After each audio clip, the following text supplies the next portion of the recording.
I am Jen Gatien, and I am an Oldenburg Film Festival OG, and I'm about to answer some questions that come out of that bubblegum machine.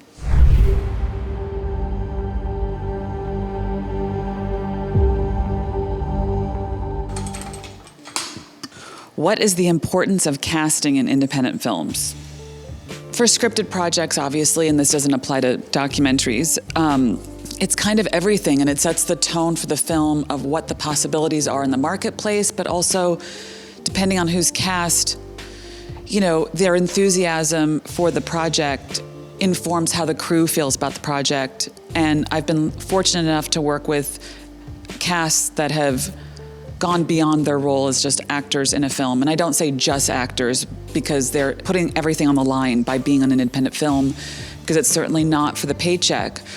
But I've noticed with actors that have come on the films that I've produced, they almost act as producers in many ways and champion the film in a way. And by them signing on, it gives credibility to the project.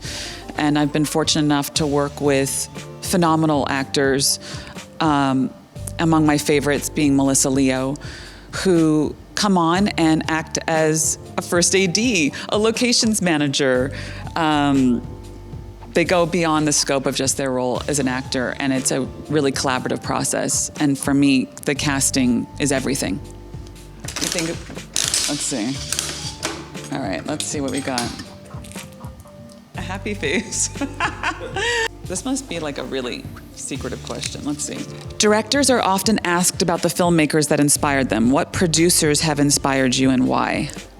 Producing is a really tricky thing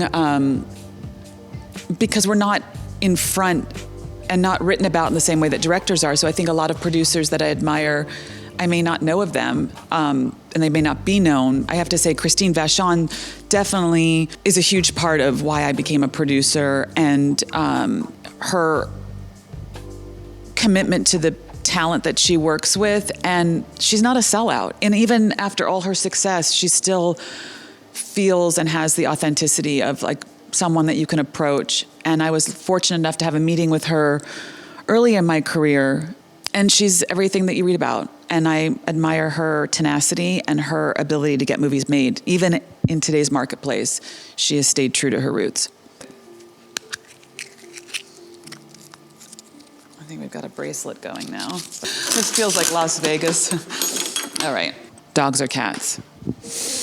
I mean, the posters here are definitely pro cats, but I have to say I'm a dog lover.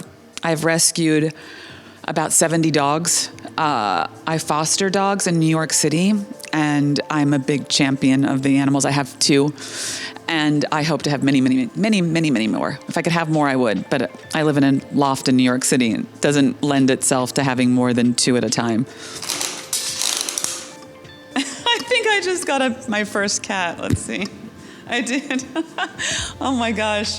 I might have to start rescuing cats now. Do you have a favorite film in your body of work so far, and if so, why? I don't know that I have a favorite film, because they all have a different meaning for me, and they all reflect where I was at a certain moment of time in my life. The most memorable would probably be Chelsea on the Rocks. First of all, it did go to Oldenburg, which is a reason I bring it up. But it also reflects my New York roots, and I was living in the Chelsea at the time and saw what was about to happen, the gentrification of that hotel. And I also got to work with a master filmmaker, Abel Ferrara. And how often can someone say they got to do that? He was memorable and fun and chaotic, and he reflected the spirit of the hotel. I'm an Oldenburg OG. It's my 3rd visit to this festival, and every time it gets better and better, and I'm so grateful for my retrospective of work this year. Thank you, Torsten and Deborah and everybody on the festival committee. I've had a wonderful time. Thank you.